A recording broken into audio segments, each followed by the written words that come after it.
눈에 띄지 않는 섬김. 마태복음 5장 3절. 마음이 가난한 자는 복이 있나니. 성경은 우리 기준으로 별로 중요하지 않은 것들을 주목합니다. 마음이 가난한 자는 복이 있나니. 문자적으로 가난뱅이는 복이 있나니라니. 너무나 말이 되지 않습니다. 오늘날의 설교는 의지력 및 인격의 아름다움과 같이 눈에 쉽게 띄는 것들을 강조합니다. 우리가 자주 듣는 문구인 예수 그리스도를 돕기 위해 결단하세요 라는 말은 주님께서 절대로 원하지 않으시는 내용을 강조한 것입니다. 주님은 우리에게 항복하라고 하셨고 주를 돕기 위해 결단하도록 요구하신 적이 없으십니다. 이 둘은 아주 다른 것입니다. 예수 그리스도의 나라의 바탕에는 평범한 것들의 순수한 아름다움이 있습니다. 내가 복 있는 이유는 나의 가난 때문입니다. 만일 내게 의지력도 없고 드러낼 만한 고상한 성향도 없을 때 주님은 말씀하십니다. 내가 복이 있도다. 이는 그 가난을 통해 내가 주님의 나라에 들어가기 때문입니다. 내가 좋은 사람이기 때문에 천국에 들어갈 수 있는 것이 아닙니다. 완전한 가난뱅이이기 때문에 들어갈 수 있는 것입니다. 하나님께서 인정하시는 진정한 아름다운 성품은 언제나 무의식적인 것입니다. 의식적으로 남에게 영향을 미치는 것은 교만 또는 비기독교적인 것입니다. 만일 내가 유용한 존재인가에 초점을 두기 시작하면 나는 곧 주님의 풍성한 손길을 잃게 됩니다. 나를 믿는 자는 그 배에서 생수의 강이 흘러나오리라. 요한복음 7장 38절. 만일 내가 그 흐름의 양을 검사하고 있다면 주님의 손길을 놓치는 것입니다. 어떤 사람들이 우리에게 가장 영향을 미치고 있습니까? 스스로 우리에게 영향을 주었다고 생각하는 자들이 아니라 오히려 그런 의식과는 거리가 먼 사람들입니다. 그리스도인의 삶은 눈에 띄지 않고 절대로 의식되지 않습니다. 만일 의식된다면 이는 예수님의 손길의 특성인 순수한 아름다움과는 관계가 없는 것입니다. 우리는 언제나 예수님께서 일하실 때를 알 수 있는데 그 이유는 주님은 평범한 것들을 통해 영적인 일들을 만들어내시기 때문입니다.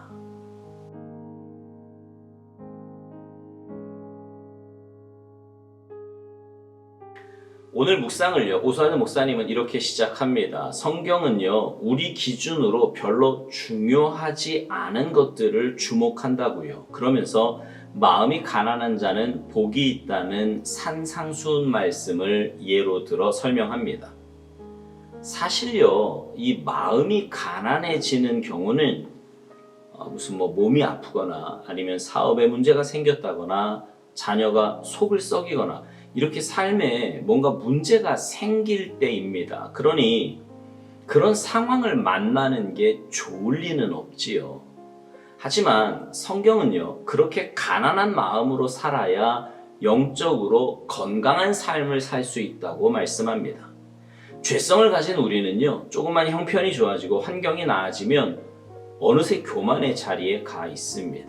하나님이 제일 싫어하시는 자리인데 말이죠. 그런 우리가 가난한 마음을 가지고 살 수 있다면 그건 굉장히 큰 복입니다. 예수님께서 그런 가난한 마음을 가진 자들이 천국을 소유할 수 있다고 말씀하시니 말입니다. 오수환 목사님이 이런 말을 합니다. 우리가 자주 듣는 문구인 예수 그리스도를 돕기 위해 결단하세요 라는 말은 주님께서 절대로 원하지 않으시는 내용을 강조한 것이라고요. 주님은 우리에게 항복하라고 하셨지 주를 돕기 위해 결단하도록 요구하신 적이 없다는 것입니다. 그렇습니다. 우리가 감히 주를 위해 도울 일이 무엇이 있겠습니까? 주님은 우리의 도움을 필요로 하시는 분이 아니에요. 우리는 단지 주님 안에서 내 모든 것을 내려놓고 주님의 주인 되심을 고백하며 주님의 이끄심 따라 순종할 따름입니다. 그리고 그렇게 사는 자들을 통해 주님은 분명히 역사하시고 은혜 베풀어 주실 것입니다.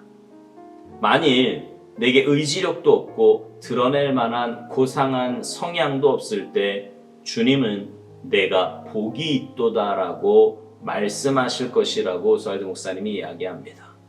이는 그 가난을 통해 내가 주님의 나라에 들어가기 때문이라고요. 그러면서 내가 좋은 사람이기 때문에 천국에 들어갈 수 있는 것이 아니라 완전한 가난뱅이이기 때문에 들어갈 수 있다고 말합니다. 그렇습니다. 가난한 마음은 전적으로 주님만 의지하는 마음입니다. 그런 마음을 가진 자만이 천국에 갈 수 있습니다. 내 노력이나 의, 내가 가진 무엇으로 가는 곳이 천국이 아닙니다. 천국은 전적인 주님의 은혜로 주님의 보혈의 공로로 가는 곳입니다. 그런데 그 보혈의 공로를 내 것이 되려면 겸손하고 가난한 마음이어야 합니다. 그래서 가난한 마음이 복이 되는 거예요.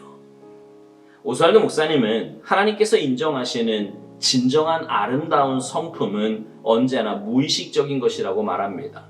의식적으로 남에게 영향을 미치는 것은 교만 또는 비기독교적인 것이라고요. 사실 주님의 자녀된 우리가 남 앞에서 내세울 거 아무것도 없습니다. 여러분 생각해 보세요. 주님 은혜로 구원받았습니다. 주님 은혜로 하루하루를 살아갑니다. 내가 소유하고 있는 모든 것도 다 주님이 주신 거예요. 내가 지금 하고 있는 일도 주님께 쓰임 받는 거라고요. 그러니 여러분, 주님 빼고 내세울 게 뭐가 있겠습니까? 내가 무언가를 내세워 남에게 영향을 주고 싶어 한다면 그것은 정말 교만이고 비기독교적인 모습인 것입니다. 오스왈드 목사님은 만일 내가 유용한 존재인가에 초점을 두기 시작하면 나는 곧 주님의 성품, 그 풍성하신 손길을 잃게 된다고 말합니다. 그렇지요. 주님께 가야 할 관심과 마음이 내게로 향하는 한 주님과의 관계에는 문제가 생기기 시작하는 것입니다. 그리고 그 문제가 지속될 때 영적인 풍성한 꼴은 더 이상 우리에게 주어지지 않게 됩니다. 주님이 끊어버리시는 것이 아니고요. 내가 거부하는 거예요. 교만해지고 부해진 내 마음이 주님의 손길을 거부하는 것입니다. 묵상 마지막에서 오스왈드 목사님이 이런 중요한 말을 합니다. 우리의 신앙생활에서 우리에게 영향을 주는 사람들은 자기가 무엇을 했다고 스스로 우리에게 영향을 주었다고 생각하는 자들이 아니라 오히려 그런 의식과는 거리가 먼 사람들이라고요. 그러니까 뭔가 내세우고 뭔가를 한다고 하는 사람들에 의해서가 아니라 그냥 말없이 묵묵하게 신앙인의 삶을 살아내는 사람들이 훨씬 더 많은 사람들에게 큰 영향을 준다는 것입니다. 오스왈드 목사님 말대로 그리스도인의 삶은 눈에 띄지 않고 절대로 의식되지 않으니까요. 만일 의식된다면 이는 예수님의 손길의 특성인 순수한 아름다움과는 관계가 없는 것이라는 겁니다. 그렇습니다. 신앙의 공동체를 보면요. 있는 듯 없는 듯 우리가 잘 쓰는 표현대로 하면 이름도 없이 빛도 없이 그렇게 신앙의 자리를 지키는 분들을 통해 건강하게 공동체가 만들어져 갑니다. 오스왈드 목사님 말대로 정말 주님은 평범한 것들을 통해 영적인 일들을 만들어내시는 것을 그런 분들을 통해 알 수 있습니다. 여러분은 어떠십니까? 드러나기를 좋아하십니까? 아니면 묵묵히 여러분이 있어야 할 자리를 지키며 사십니까? 오늘 묵상 제목처럼 눈에 띄지 않는 섬김으로 여러분의 직임을 다하시기 바랍니다. 그래서 그런 여러분을 통해 주님의 몸된 교회와 여러분이 속한 공동체가 든든하게 서갈 뿐만 아니라 여러분을 보는 많은 신앙의 후배들이 여러분의 그런 모습을 본받고 그 길을 함께 갈 수 있게 되기를 주님의 이름으로 축복합니다. 아멘.